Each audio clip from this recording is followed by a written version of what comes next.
बाहेर खूप महाग असणारं फ्रूट सॅलड आज आपण घरच्या घरी अगदी स्वस्तात आणि मस्त असे बनवून पाहणार आहोत. नमस्कार, वसई किचनमध्ये आपलं स्वागत आहे. ह्या फ्रूट सॅलडसाठी इथे मी अर्धा लिटर दूध घेतलेलं आहे आणि त्यातलंच मी 2-3 चमचे दूध अलग वाटीमध्ये काढून ठेवलेलं आहे. तर दूध प्रथम आपण गरम करून घेणार आहोत. त्यासाठी इथे मी पातेल्यामध्ये अगदी थोडंसं पाणी घातलेलं आहे, 1 चमचाभर, आणि त्यानंतर हे आपण आता दूध गरम करायला ठेवणार आहोत. पातेल्यामध्ये दूध गरम करतेवेळी थोडंसं पाणी घालायचं, म्हणजे ते दूध खाली लागत नाही. ह्या फ्रूट सॅलडमध्ये आपण साखर वापरणार नाही, तर अगदी नॅचरल पद्धतीने आपण हे फ्रूट सॅलड बनवणार आहोत. तर त्यासाठी इथे आपण वाटीमध्ये जे थोडंसं दूध काढलेलं त्यामध्ये 2 टेबलस्पून ही कस्टर्ड पावडर घालायची आहे. कस्टर्ड पावडर तुम्ही कोणताही फ्लेवर घेऊ शकता, कोणत्याही कंपनीची घ्या. तर अशा प्रकारे व्यवस्थित मिक्स करून घ्यायची, कारण त्याच्या गुठळ्या होतील. ते व्यवस्थित सगळ्या मोडून घेतलेल्या आहेत. दुधाला उकळी यायला लागलेली आहे. तुम्हाला साखर वापरायची असल्यास आता ह्या वेळेला तुम्ही साखर घालायची आहे. दुधाला उकळी आलेली आहे, तर आता आपण गॅस एकदम कमी करायचा आहे आणि ही जी कस्टर्ड पावडर आपण दुधामध्ये मिक्स केलेली आहे, तर पुन्हा ही व्यवस्थित चमच्याने मिक्स करून त्यानंतर अशी थोडी थोडी घालायची आहे. कस्टर्ड पावडर घातल्यानंतर दूध असं व्यवस्थित चमच्याने मिक्स करत राहायचं आहे. कस्टर्ड मिक्स केलेलं दूध घातल्यानंतर 2-3 मिनिटासाठी आपण हे व्यवस्थित असं मिक्स करून घ्यायचं आहे, कारण हे लवकर जाडसर होते. त्यामुळे हे पहा, चमच्याला असं जाडसर आलेलं आहे. तर अशा प्रकारे तुम्हाला आता मी दाखवते. हे पहा, अशा प्रकारे आपण चेक करायचं आहे आणि त्यानंतर गॅस बंद करायची आहे. थंड झाल्यानंतर थोडंसं अजून घट्ट होते आणि गॅस बंद केल्यानंतर देखील 1 मिनिटभर असं चमच्याने स्टर करून घ्यायचं आहे. आता हे कस्टर्ड दूध खूप गरम आहे, आपण आता बाजूला काढून घेऊया. खूप गरम आहे. चमच्याने थोडंसं असं मिक्स केल्यानंतर ते जरा थंड होईल. तर हे आता थंड होईपर्यंत आपण असंच बाजूला ठेवणार आहोत. तर झाकण देऊन हे बाजूला ठेवून देऊया. फ्रूट सॅलड बनविण्यासाठी ही आपली पहिली स्टेप झालेली आहे. हे कस्टर्ड मिल्क आपण एका बाउलमध्ये घालूया आणि त्यानंतर व्यवस्थित थंड झाल्यानंतर 1-2 तासासाठी फ्रीजमध्ये ठेवायचं आहे. आता महत्त्वाचं म्हणजे फ्रूट सॅलड बनविण्यासाठी फळं कोणती घ्यायची. तर सगळ्यात आपण ही फळं घेतलेली आहेत: डाळिंब, चिकू, ॲपल आणि केळी. हे फ्रूट सॅलड बनवण्यासाठी महत्त्वाची गोष्ट म्हणजे तुम्ही आंबट फळं घेऊ नका. आपण दुधामध्ये हे फळं मिक्स करत आहोत, त्यासाठी ॲपल आणि ॲपल नसलं तरी चिकू आणि केळी फक्त घेतली तरी चालतील. फ्रूट सॅलडसाठी आंबट फळं तर घेऊच नका, पण आंबट गोड फळं देखील घेणं टाळा.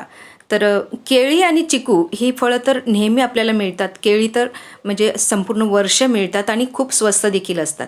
तर आता मी हे सगळे बारीक चिरून घेणार आहे. तर चिकू आणि केळं हे मी बारीक चिरून घेतलेलं आहे. ॲपल काळं पडते लगेच, त्यामुळे मी अगदी शेवटला ॲपल देखील कापून घेतलेला आहे.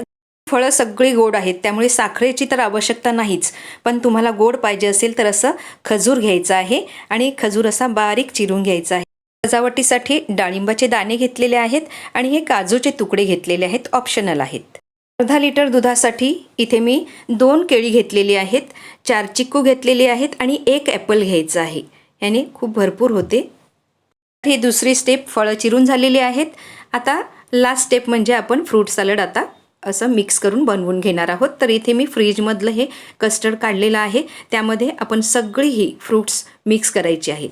तर इथे महत्त्वाचं म्हणजे तुम्हाला जेवढं फ्रूट सॅलड बनवायचं आहे तेवढंच तुम्ही त्यातलं कस्टर्ड घ्या, 2 ग्लास 3 ग्लास, आणि त्यामध्ये जेवढं पाहिजे तेवढं तुम्ही फ्रूट मिक्स करू शकता.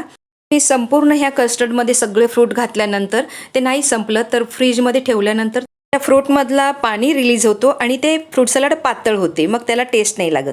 त्यामुळे तुम्हाला जेवढं पाहिजे तेवढं कस्टर्ड घ्या आणि फळं देखील खूप जास्त कापू नका. जेवढे पाहिजे तेवढेच तुम्ही ते कापून घ्या. आता आपण हे तुम्हाला सांगितलं खजूर घातलेलं आहे आपण इथे साखरेऐवजी. तर फळाची ॲक्च्युली फळं ही खूप गोड आहेत, त्यामुळे गरज नाही. पण तुम्हाला गोड पाहिजे असेल जास्त तर हे खजूर वापरा. अगदी बारीक बारीक चिरा. मी 7-8 खजूरचे पीसेस घेतलेले आहेत आणि सगळं असं मिक्स करायचं आहे. आपला एखादा खास दिवस असेल किंवा घरी पाहुणे येणार असतील किंवा आजच्या ह्या व्हॅलेंटाईन डे निमित्ताने आपल्या फॅमिलीसाठी हे फ्रूट सॅलड बनवा. आपल्या कुटुंबातील प्रत्येक व्यक्ती एकमेकासाठी आपण खूप असा त्याग करत असतो, सॅक्रिफाईस करत असतो. तर तोच आपला व्हॅलेंटाईन डे आहे. तर आता हे फ्रूट सगळं आपलं मिक्स करून झालेलं आहे. तर ह्यामध्ये आपण आता हे काजूचे तुकडे घेतलेले आहेत ते मिक्स करणार आहोत. त्याने खूप छान टेस्ट येते ह्या फ्रूट सॅलडला. ऑप्शनल आहेत, तुम्ही नाही घातले तरी काही हरकत नाही. मिक्स करून घेऊया. आणि आता हे डाळिंबाचे दाणे घेतलेले आहेत, ते सजावटीसाठी घालायचे आहेत. ते देखील ऑप्शनल आहेत, पण त्याने फ्रूट सॅलड खूप सुंदर दिसते. तर आता आपण हे फ्रूट सॅलड आपलं तयार झालेलं आहे, आपण सर्व करून घेऊया. ते हे जे ग्लास आहे, हे एक ग्लासमध्ये जेवढं भरते ते 100 रुपयाला बाहेर बाजारात मिळते. तर आपलं हे अगदी स्वस्तातली तुम्ही फ्रूट्स घेतली तरी भरपूर असं अर्ध्या लिटर दुधामध्ये फ्रूट सॅलड तयार होते. तर आता आपण सर्व करून घेऊया. तर आहे ना, अगदी स्वस्तातली आपण फ्रूट्स घेतली तरी अर्ध्या लिटरमध्ये भरपूर असं फ्रूट सॅलड तयार होते. तुमची फुल फॅमिली एन्जॉय करू शकता. तर आता हे मी 2 ग्लास घेतलेले आहेत, पण मी संपूर्ण भरलेली नाहीत. तुम्ही असंच हे खाऊ शकता, आपल्या लहान बाळांना देखील देऊ शकता. पण इथे मी अगदी बाजारात मिळते तसं फ्रूट सॅलड बनविण्यासाठी आईस्क्रीम घालणार आहे. तर इथे मी व्हॅनिला आईस्क्रीम घेतलेलं आहे आणि त्यावरती आपण हे ग्लासवर ठेवायचं. त्यानंतर थोडे डाळिंबाचे दाणे असे सर्व करायचे वरून आणि एकदम मस्त सुंदर असं आपलं फ्रूट सॅलड तयार झालेलं आहे. तर तुम्ही व्हॅलेंटाईन डेसाठी फुल फॅमिली हे फ्रूट सॅलड एन्जॉय करा. आमचा हा व्हिडिओ पाहिल्याबद्दल धन्यवाद.